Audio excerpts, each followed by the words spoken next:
तुम यहां यूं ही नहीं आए हो। तुम्हारे भीतर कहीं ना कहीं एक हलचल है, एक बेचैनी है, एक प्रश्न है जो शब्दों में नहीं ढल पा रहा। तुम बाहर से सामान्य दिखते हो, पर भीतर कोई आवाज है जो लगातार बोल रही है, डराती है, भविष्य दिखाती है, बीते हुए कल को बार बार दोहराती है। तुम सोचते हो कि यह सोच तुम्हें सुरक्षित करेगी, लेकिन वही सोच तुम्हें धीरे धीरे थका रही है। यही थकान तुम्हें यहां लाई है। ध्यान से सुनो, जो बात अभी कही जाने वाली है वह ज्ञान नहीं है, यह समझ है। और समझ किताबों से नहीं आती, समझ जागने से आती है। आज अगर तुम केवल सुनोगे नहीं बल्कि महसूस करोगे, संभव है कि पहली बार तुम्हें अपने ही मन से थोड़ी दूरी दिखाई दे, और वही दूरी तुम्हारी मुक्ति की पहली सीढ़ी है। मन बहुत चालाक है। वह तुम्हें विश्वास दिलाता है कि वह तुम्हारा रक्षक है, तुम्हारा मित्र है। लेकिन अगर तुम ईमानदारी से देखो तो पाओगे कि तुम्हारे अधिकतर डर, तुम्हारी अधिकतर घबराहट, तुम्हारा अधिकांश दुख सब मन की ही उपज है। अभी यहां कोई खतरा नहीं है, फिर भी दिल तेज धड़क रहा है। अभी कुछ बिगड़ा नहीं है, फिर भी भीतर कुछ टूट रहा है। यह सब क्यों? क्योंकि तुम वर्तमान में नहीं हो। तुम या तो बीते हुए कल में फंसे हो या आने वाले कल में खोए हो, और जो वर्तमान से चूक गया वह जीवन से चूक गया। अब एक छोटी सी बात ध्यान से समझो। सोच कोई समस्या नहीं है, सोच की गुलामी समस्या है। विचार आना स्वाभाविक है, लेकिन विचारों में खो जाना बीमारी है।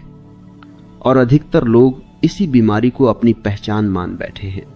वे कहते हैं मैं बहुत सोचता हूं, जबकि सच यह है कि सोच उन्हें चला रही है।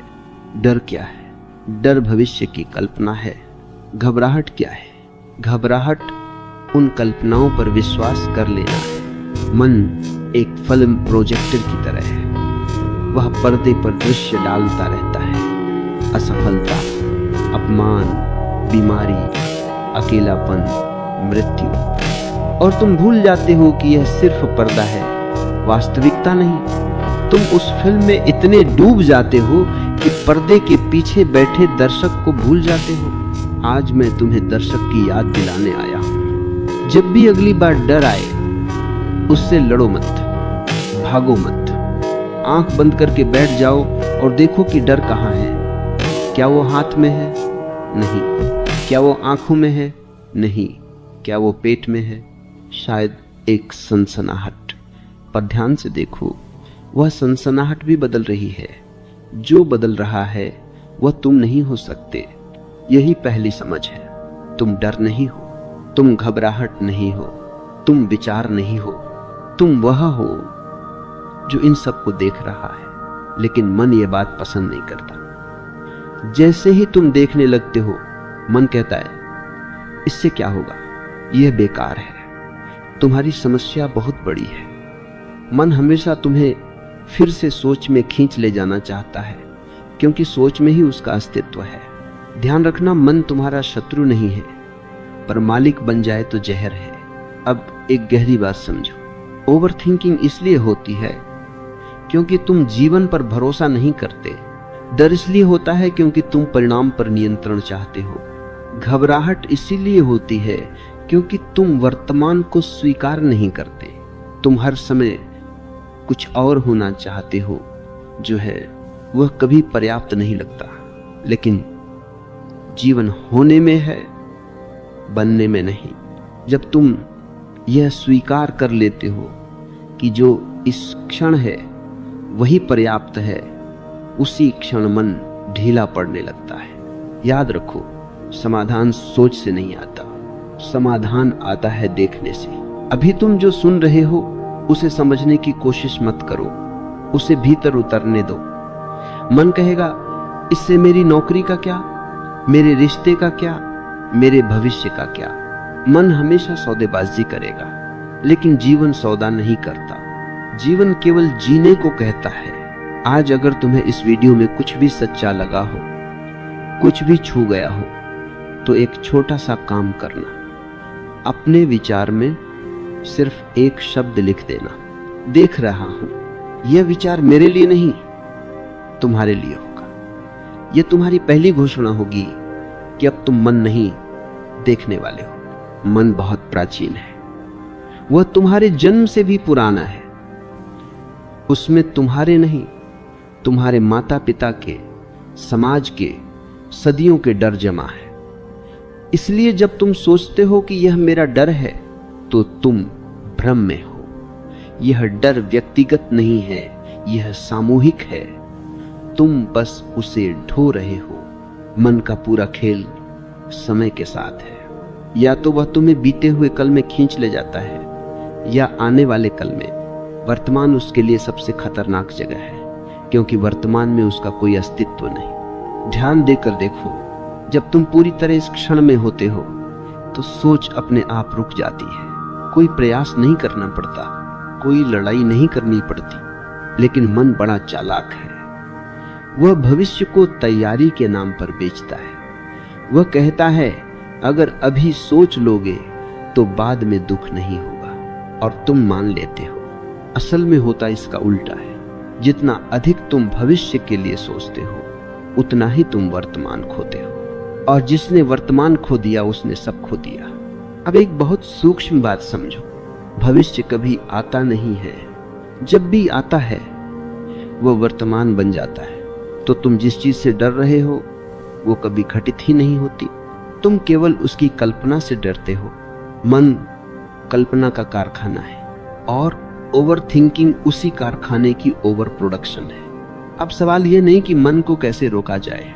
मन को रोका नहीं जा सकता। जो रोका जाए वह दब जाता है, और दबा हुआ मन और ज्यादा हिंसक हो जाता है। प्रश्न यह है, मन से दूरी कैसे बने? और दूरी केवल देखने से बनती है। अभी इस क्षण जैसे तुम मेरी बात सुन रहे हो, वैसे ही अपने भीतर भी सुनना शुरू करो। कोई विचार आए उसे नाम दो, बस कहो विचार। कोई डर आए कहो डर, बस इतना ही। कोई विश्लेषण नहीं, कोई निष्कर्ष नहीं। तुम चकित हो जाओगे कि जिस चीज को तुम अब तक मैं मानते थे वह कितनी जल्दी बदलती है, और जो बदल रहा है वह तुम नहीं हो सकते। यही साक्षी का जन्म है। घबराहट तब आती है जब मन शरीर पर कब्जा कर लेता है। दिल तेज धड़कता है, सांस उथली हो जाती है, पसीना आता है, और तुम कहते हो मैं घबरा रहा हूं। नहीं, शरीर में ऊर्जा हिल रही है और मन उसे कहानी दे रहा है। अगली बार जब घबराहट आए तो कहानी मत सुनो, शरीर में जाओ, सांस को देखो, दिल की धड़कन को देखो। तुम पाओगे देखते ही तीव्रता कम होने लगती है, क्योंकि देखने वाला कभी घबराता नहीं। घबराता तो वही है जो कहानी में खो जाता है। मन हमेशा चरम पर सोचता है, या तो सब कुछ बहुत अच्छा या सब कुछ बहुत बुरा। बीच का रास्ता उसे पसंद नहीं। जीवन बीच में है, मन किनारों पर है। इसीलिए मन के साथ जीने वाला हमेशा असंतुलित रहता है, कभी बहुत उत्साहित, कभी बहुत निराश। संतुलन तब आता है जब तुम मन नहीं, चेतना से जीते हो। एक बात और समझ लो, तुम्हारा मन तुम्हें धोखा नहीं दे रहा।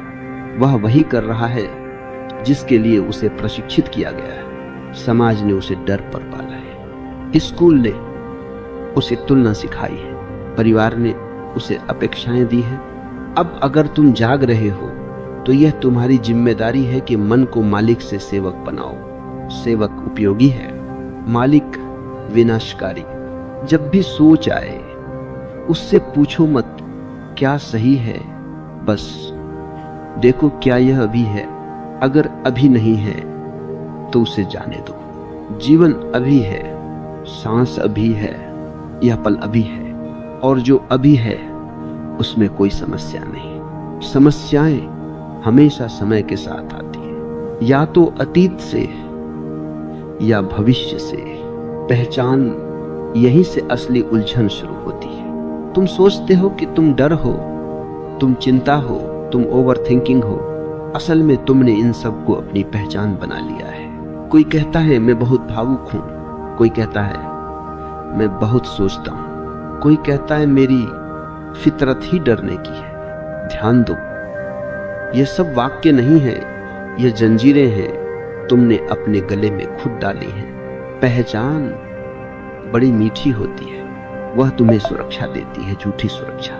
कम से कम तुम्हें यह तो पता रहता है कि मैं कौन हूं। लेकिन जीवन को पहचान पसंद नहीं है। जीवन बहाव है और पहचान जमी हुई बर्फ है। जब तुम कहते हो मैं ऐसा ही हूं, उसी क्षण तुम मर जाते हो। सांस चलती रहती है, शरीर चलता रहता है, लेकिन भीतर कुछ नया घटने की संभावना समाप्त हो जाती है। अब एक बहुत क्रांतिकारी बात समझो, तुम्हारी कोई स्थायी पहचान है ही नहीं।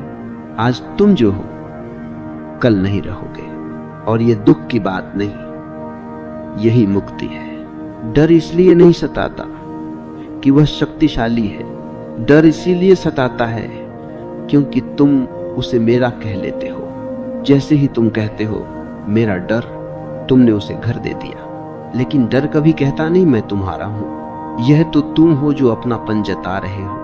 अभी इसी क्षण भीतर देखो, कोई विचार चल रहा है। अगर मैं पूछूं यह विचार कौन देख रहा है, तो अचानक एक खालीपन सा महसूस होगा। वही खालीपन तुम्हारी असली प्रकृति है। मन उसे पसंद नहीं करता, क्योंकि उस खालीपन में मन का कोई चेहरा नहीं, कोई नाम नहीं। मन नाम से जीता है, समाज नाम से जीता है, लेकिन अस्तित्व नाम से नहीं, मौन से जीता है। तुम्हें बचपन से सिखाया गया, नाम बताओ, पहचान बताओ, उपलब्धि बताओ। कभी किसी ने नहीं सिखाया खुद को बिना नाम के महसूस करना। इसीलिए जब तुम अकेले होते हो, जब कोई देखने वाला नहीं होता, तब बेचैनी बढ़ जाती है, क्योंकि पहचान को दर्शक चाहिए। घबराहट अक्सर तब आती है जब पहचान खतरे में पड़ती है। अगर मैं असफल हो गया तो, अगर लोग मुझे कम समझने लगे तो, अगर मेरा नियंत्रण चला गया तो। ध्यान दो, ये जीवन का डर नहीं है, यह छवि का डर है। जीवन को फर्क नहीं पड़ता, जीवन बहता रहता है, लेकिन तुम्हारी बनाई हुई छवि कांपने लगती है।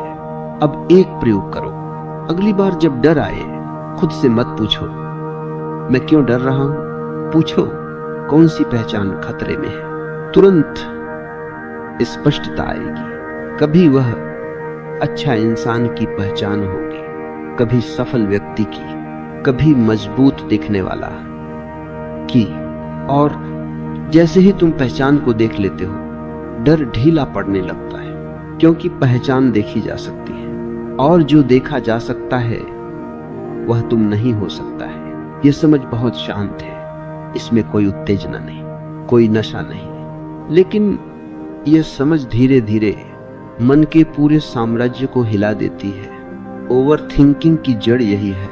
तुम लगातार अपनी पहचान को बचाने की कोशिश कर रहे हो। भविष्य में सफल दिखना है, अतीत में सही साबित होना है। इस बीच जीवन निकल जाता है। याद रखो, जीवन को तुम्हारे परिचय पत्र की जरूरत नहीं। तुम बिना किसी लेबल के भी पूरे हो। जिस दिन तुमने यह देख लिया, उस दिन डर तुम्हारा पीछा छोड़ देगा, क्योंकि डर को रहने के लिए मैं चाहिए, और तुमने मैं को ढीला कर दिया। अभी तक हमने 3 बातें देखी, सोच, मन और पहचान। अब अगली परत और गहरी है, क्योंकि अब बात सीधे तुम्हारे अनुभव पर आएगी। अनुभव, यहीं से बात विचार से नीचे उतरती है।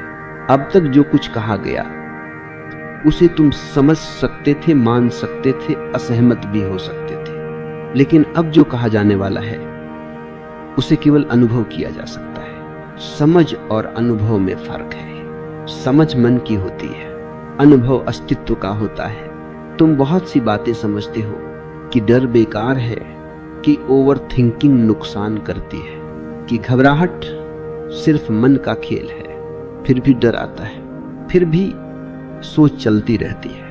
क्यों? क्योंकि समझ अभी सतह पर है, अनुभव जड़ तक नहीं पहुंचा। अनुभव तब शुरू होता है जब तुम किसी चीज को बदलने की कोशिश छोड़ देते हो।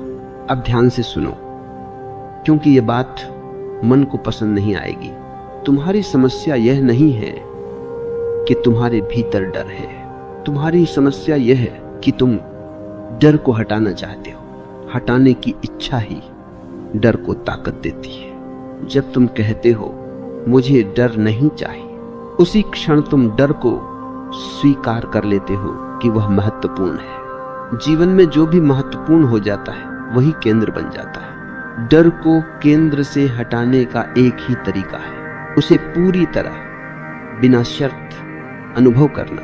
मतलब यह नहीं कि डर में डूब जाना, मतलब यह भी नहीं कि डर से लड़ना। मतलब है डर को ठीक वैसे ही देखना जैसे वह है, न अच्छा न बुरा, न सही न गलत, सिर्फ देखना। यह सिर्फ देखना बहुत साधारण लगता है, लेकिन यह साधारण नहीं है, क्योंकि अब तक तुमने जीवन में कुछ भी सिर्फ नहीं देखा। तुम हमेशा जोड़ते रहे, मत, राय, स्मृति, भविष्य, तुलना। जब घबराहट आती है तो शरीर में ऊर्जा तेज हो जाती है, दिल तेज धड़कता है, सांस बदल जाती है। अभी तक तुमने इसे बीमारी कहा, अब इसे अनुभव कहो। अगली बार जब घबराहट आए बैठ जाना, कुछ करने की कोशिश मत करना, सांस को बदलना भी मत, सकारात्मक सोच भी मत करना, बस महसूस करना। शरीर में जो भी हो रहा है उसे भीतर से देखने देना। तुम देखोगे शुरुआत में डर बढ़ेगा, क्योंकि पहली बार तुम भाग नहीं रहे, लेकिन थोड़ी देर बाद कुछ अद्भुत घटेगा। डर टूटने लगेगा, क्योंकि डर भोजन से जिंदा रहता है और उसका भोजन है तुम्हारा विरोध। जैसे आग को हवा मिलती है, वैसे डर को तुम्हारी प्रतिक्रिया मिलती है। अनुभव का मतलब है बिना प्रतिक्रिया।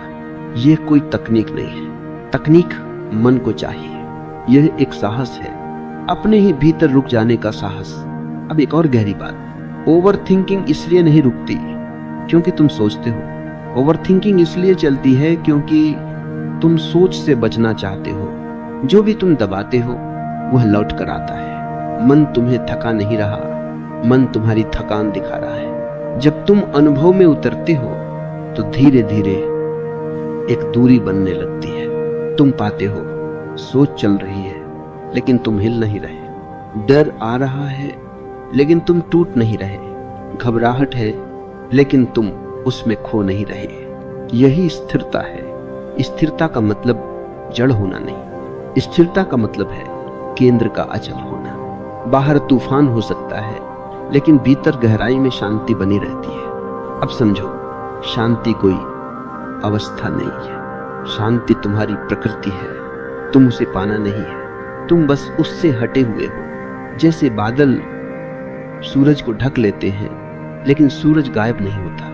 डर, सोच, घबराहट, ये सब बादल हैं। अनुभव वह क्षण है जब तुम बादलों से लड़ना छोड़ देते हो और आकाश को याद करते हो। जब यह अनुभव गहरा होता है तो जीवन में एक अजीब सी सहजता आने लगती है। तुम पहले जैसे ही काम करते हो लेकिन बोझ नहीं रहता। तुम सोचते हो लेकिन सोच तुम्हें नहीं चलाती।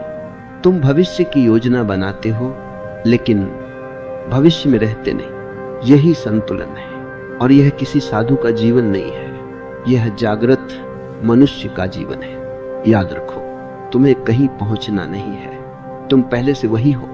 बस अनुभव को अनुमति दो। मौन, इसे तुम अक्सर गलत समझते रहे हो। तुम सोचते हो मौन का मतलब है बोलना बंद कर देना, शोर से भाग जाना, आंखें बंद करके कहीं बैठ जाना, लेकिन यह तो मौन की परछाई भी नहीं है। सच्चा मौन बोलने से रुकता नहीं, सच्चा मौन सोच के थमने से भी नहीं आता।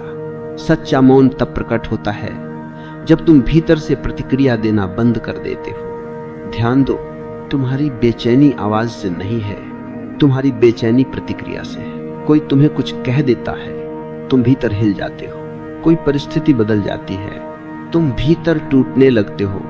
यह टूटन शोर की वजह से नहीं, यह टूटन इसलिए है क्योंकि भीतर मौन नहीं है। मौन कोई अभ्यास नहीं, मौन कोई लक्ष्य नहीं है। मौन वह स्थिति है जब तुम जीवन को जैसा है वैसा स्वीकार कर लेते हो। और स्वीकार करना बहुत गहरा शब्द है। स्वीकार का मतलब हार मानना नहीं, स्वीकार का मतलब है लड़ाई छोड़ देना। अब एक बहुत सूक्ष्म बात समझो, ओवर थिंकिंग तब होती है जब मन को मौन से डर लगता है, क्योंकि मौन में मन का अस्तित्व नहीं। मन शब्दों में रहता है, विचारों में रहता है, तर्कों में रहता है। मौन में वह घुटने टेक देता है। इसलिए जैसे ही भीतर थोड़ी शांति आती है, मन तुरंत कुछ न कुछ सोचने लगता है।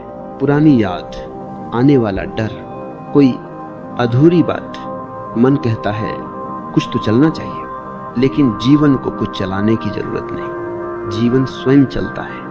जब तुम मौन में ठहरते हो तो पहली बार तुम्हें यह एहसास होता है कि तुम्हें हर चीज को नियंत्रित नहीं करना है। घबराहट का मूल कारण यही नियंत्रण की भूख है। तुम चाहते हो कि सब कुछ तुम्हारे हिसाब से हो, लेकिन अस्तित्व तुम्हारे हिसाब से नहीं चलता। अस्तित्व अपने नियमों से चलता है। जिस दिन तुमने यह मान लिया, उसी दिन भीतर एक गहरी शांति उतरने लगती है।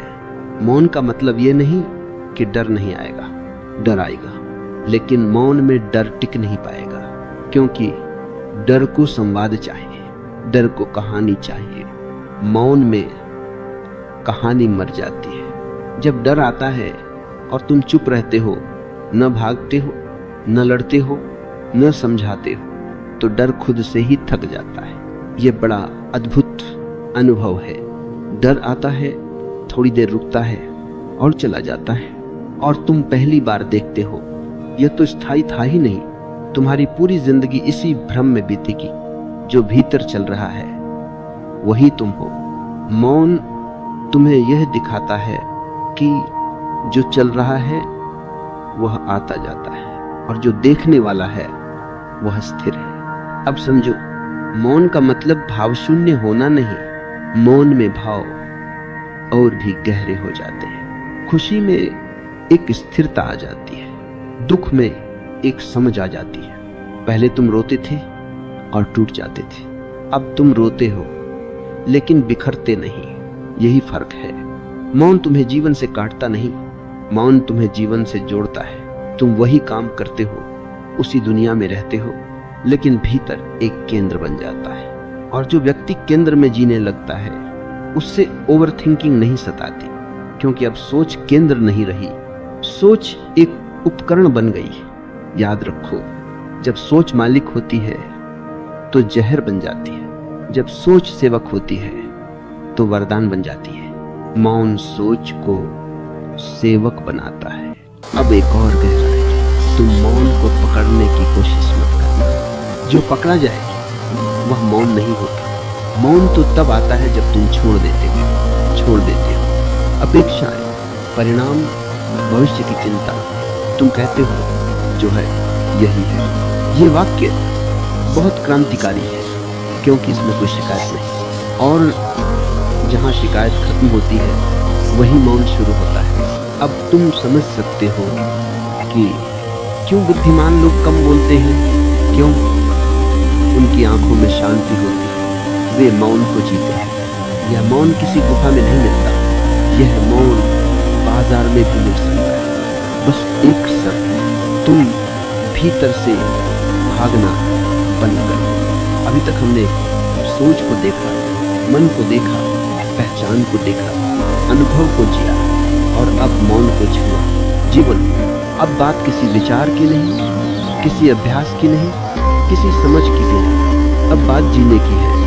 अब तक जो कुछ सुना वह अगर केवल सुना ही रह गया तो उसका कोई अर्थ नहीं। सत्य तब बनता है जब वह तुम्हारी चाल में उतर आए, तुम्हारी आंखों में दिखे, तुम्हारे बोलने और चुप रहने में प्रकट हो। जीवन कोई समस्या नहीं है जिसे हल किया जाए, जीवन एक रहस्य है जिसे जिया जाए। लेकिन तुमने जीवन को पहेली बनाया। हर पल पूछते हैं क्या सही, क्या गलत है, आगे क्या होगा। इसी प्रश्नों की भीड़ में जीवन कहीं पीछे छूट गया। अब एक अंतिम बात बहुत ध्यान से समझो। डर, घबराहट और ओवर थिंकिंग तुम्हारे शत्रु नहीं है, वे संकेत है। संकेत इस बात के कि तुम जीवन को जी नहीं रहे, तुम जीवन को नियंत्रित करने की कोशिश कर रहे हो। जिस दिन तुमने नियंत्रण छोड़ दिया उसी दिन डर ढीला पड़ जाता है। नियंत्रण छोड़ना बहुत डरावना लगता है, क्योंकि अहंकार का पूरा अस्तित्व नियंत्रण पर टिका है। लेकिन जीवन अहंकार से बड़ा है। जब तुम कहते हो मैं नहीं जानता आगे क्या होगा, और फिर भी सहज रहते हो, उसी क्षण तुम जीवन के साथ हो जाते हो। जीवन को भरोसे की जरूरत है, तर्क की नहीं। अब इसका अर्थ यह नहीं कि तुम जिम्मेदार नहीं रहते। जिम्मेदारी और चिंता में फर्क है। जिम्मेदारी वर्तमान में होती है, चिंता भविष्य में। तुम काम करो पूरी सजगता, लेकिन परिणाम को जीवन पर छोड़ना, यह छोड़ना कमजोरी नहीं, यह परम साहस। घबराहट तब आती है जब तुम परिणाम को अभी से जीने लगते हो। तुम असफलता को पहले ही भुगतते हो, तुम अपमान को पहले ही सह लेते हो। जीवन इतना निर्दयी है, निर्दय तो तुम्हारा मन। अब समझो, शांत व्यक्ति कोई विशेष व्यक्ति नहीं, वो बस इतना करता है कि जो हो रहा है उसे होने देता है। वह बहाव में तैरता है, वह धारा से लड़ता है, और जो धारा से लड़ता है वो थक जाता है। जो धारा के साथ बहता है वह समुद्र तक पहुंच जाता है। जीवन में समस्याएं आएंगी, दुख आएगा, हानि होगी, लेकिन अब फर्क यह होगा, तुम टूटोगे नहीं, तुम महसूस करोगे लेकिन बिखरोगे नहीं, तुम रोओगे लेकिन खोओगे नहीं, क्योंकि अब तुम्हारा केंद्र बाहर है, अब तुम्हारा केंद्र भीतर है। यह केंद्र मौन से बना है, यह केंद्र जागरूकता से बना है। अब ओवर थिंकिंग आएगी, लेकिन तुम उसे पहचान लोगे। तुम कहोगे यह सोच है, मैं नहीं। डर आएगा, लेकिन तुम उसे देख लोगे। तुम कहोगे यह ऊर्जा है, ये भी गुजर जाएगी। घबराहट आएगी, लेकिन तुम उसमें खोओगे नहीं। तुम सांस लोगे और वर्तमान में लौट आओगे। यही अभ्यास है, यही साधना है। कोई अलग से बैठना जरूरी नहीं, कोई मुद्रा जरूरी नहीं। जीवन ही तुम्हारी साधना है। चलते हुए सजग रहो, बोलते हुए सजग रहो, चुप रहते हुए सजग रहो। धीरे धीरे तुम पाओगे भीतर एक हल्कापन है। वही हल्कापन डर को जड़ से काट देता है, क्योंकि डर बोझ पर जीता है। जहां हल्कापन है वहां डर टिक नहीं सकता। अब अंतिम बात, इसे सुनो नहीं, इसे याद मत करो, इसे बस जीने दो। तुम पहले से ठीक हो, तुम्हें सुधारने की जरूरत नहीं। तुम्हें बस अपने ऊपर चढ़े हुए शोर को धीरे धीरे गिरने देना है। जैसे धूल जम जाती है आईने पर और आईना खुद को दोषी मान लेता है। आईने को बदलना नहीं पड़ता, धूल झाड़नी पड़ती है। तुम वही आईना हो। अब धीरे धीरे तुम ये देखने लगते हो कि हर अवस्था आती जाती है। आज मन भारी है, कल हल्का हो जाए। आज डर है, कल शायद नहीं रहेगा। कभी कभी डर फिर लौटा, लेकिन अब फर्क ये होगा कि तुम डर से परेशान नहीं हो, क्योंकि तुम जान जाओगे यह भी एक लहर है, और जो लहर को लहर की तरह देख लेता है वह डूबता है। ओवर थिंकिंग भी अब बैठी नहीं है, सोच आएगी, लेकिन वह तुम्हें बाहर नहीं ले जाएगी। तुम काम कर रहे हो और मन की भाव को अब तुम घबराओगे, तुम बस देखते हो अच्छा मन चल रहा, और ये देखने भर से सोच की आधी ताकत खत्म हो जाती है, क्योंकि सोच अंधेरे में ताकतवर होती है, रोशनी में नहीं। जागरूकता ही रोशनी। अब जीवन थोड़ा सरल लगने लगा। पहले तुम हर चीज को बहुत व्यक्तिगत होते, हर शब्द, हर प्रतिक्रिया करने लगे। अब तुम थोड़ा जीले हो जाते। जीवन तुम्हें कुछ साबित करने के लिए नहीं मिला, जीवन तुम्हें जीने के लिए मिला। अगर इस पूरी यात्रा में तुम्हारे भीतर एक पल के लिए शांति उतरी हो तो समझ लेना बीज गिर चुका है। अब उसे तुम नहीं उगाओगे, जीवन खुद उसे उगाएगा। और एक दिन तुम अचानक डर से भी पीछे छूट गया, घबराहट बेईमानी हो गई, और सोच अब सिर्फ एक औजार है। यही स्वतंत्रता है, यही मुक्ति है। यही जीवन है।